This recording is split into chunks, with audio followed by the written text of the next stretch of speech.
Thank you. It's an honor to be here on behalf of the National Archives, and in addition to... We don't have time for you to list. Okay, well, we'll focus on state today. I appreciate the opportunity to speak to you today. You know, when I came here 4 months ago, I told you that what I wanted was a State Department that was at the heart and soul of American foreign policy, that it was the single biggest driver both of action but also of ideas, and we're well on our way to achieving that. And the way I'll talk about some of the individual things we've accomplished during that time, but first let me explain sort of some of the processes by which we seek to arrive at it. The first is a reorganization of the way the State Department functions. And we have sort of previewed that with the committee and many of the individual members. Obviously, we'll have to come, we've taken input and are taking input now through the notice process, and then we'll come back to you with a formal congressional notification once. But we are taking a lot of the input, both provided by individual members and your staff, but also from inside the building. But if I could simplify, the goal is this, and that is... Yeah, all right, first...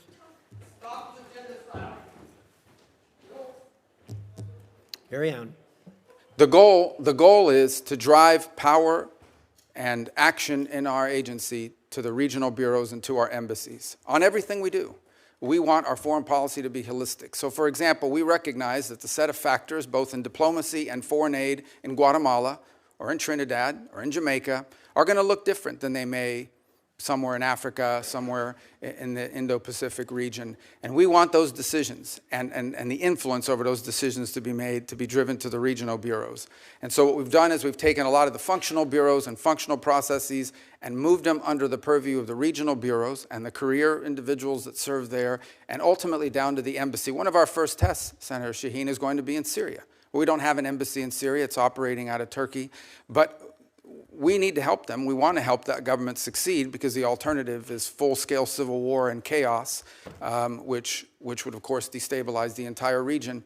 And we are going to allow our people on the ground, both our embassy personnel at the Damascus embassy located in Turkey, and for the short period of time, at least, or in the interim, our ambassador in Turkey, to work with local officials there to make determinations about what kind of aid they need. Is it humanitarian? Is it improving law enforcement or governance functions? We think it's going to be the first test of this new model, but I strongly believe that our decisions and the power to drive decisions and the decisions and the inputs that we're taking have to be driven in many cases from the bottom up, not from the top down, and focused on the fact that there is unique sets of factors in individual parts of the world that require different priorities and attention. And ultimately, foreign policy, mature foreign policy, requires a balancing of interests. That's just a fact. Okay, our human rights agenda is going to look different in certain parts of the world than it will in others. That doesn't mean that we as a people have abandoned it.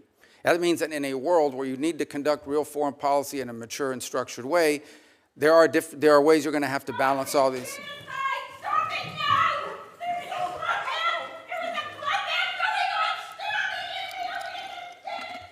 Actually, Senator Rubio, we're making progress. There's protesting in English now. Oh, remember that? Yeah. Remember last time. So we have to understand, and that's why we think it's so important that our regional bureaus be at the core and at the heart of everything we do. And so we feel good about that part of it. By the same token, I think critical to this are some of the reforms we're trying to make to foreign aid. And I said when I appeared before this committee, everything we do has to make us stronger, safer, or more prosperous. So we've undertaken a review of our foreign aid. And the reality is that there are many of these programs, some are good programs. Some make all the sense in the world, and we wanted to pursue those programs. Go ahead. Some of these programs make all the sense in the world, but frankly, on the priority scale, perhaps other programs are more important. Others, frankly, made no sense at all. We can talk about some of those programs today. We funded things around the world that made absolutely no sense. I will say this, even with the reforms we put in place and what we're suggesting as changes to our foreign aid, we still will provide more foreign aid, more humanitarian support than the next 10 countries combined, than the entire OECD, and far more than China. China doesn't do humanitarian aid. China does predatory lending. That's what Belt and Road Initiative is. That's what all of their aid. They have zero record of doing humanitarian aid in the world. And frankly, they don't know how to do it. They have no interest in doing it. What they're very good at is going into some country, making you a loan, and then holding that debt over your head. And that's what they continue doing. By the way, you have to hire a Chinese company to do it. So I don't agree with this assessment that there's no evidence whatsoever that China has either the capacity or the will to replace the U.S. in humanitarian assistance, in food deliveries, or in developmental assistance for that matter. We provide development assistance. They provide debt traps. And that's a point over and over again around the world that we've made, and we've found receptive audiences to it. Now look, anytime you undertake reforms of this magnitude that needed to be made, you're going to have hiccups and you're also going to have controversy. But these reforms had to happen. At USAID, 12 cents of every dollar was reaching the recipient. That means that in order for us to get aid to somebody, we had to spend all this other money supporting this foreign aid industrial complex. We're going to find more efficient ways to deliver aid to people directly, and it's going to be directed by our regional bureaus, and it's going to sponsor programs that make a difference, and it's going to be part of a holistic approach to our foreign policy. And I look forward to engaging with this committee and the appropriators as well, and ensuring that we get to the right place on that.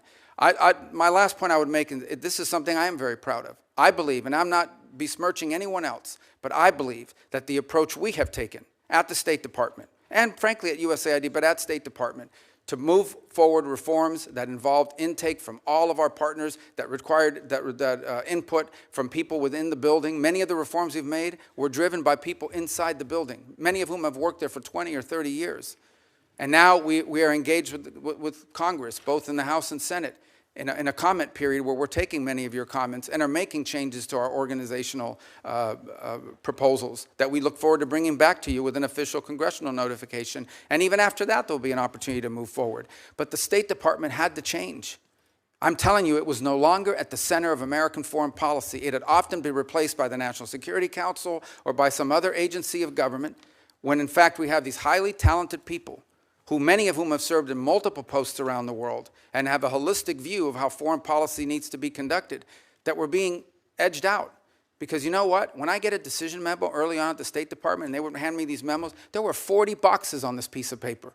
That means 40 people had to check off, yes, okay, before it even got to me. That's ridiculous. That takes too long. That's why people said, don't use State Department. They take too long and it's too cumbersome. And any one of those little boxes didn't get checked, the memo didn't move up the chain. That can't continue. We can't move at that pace in this world.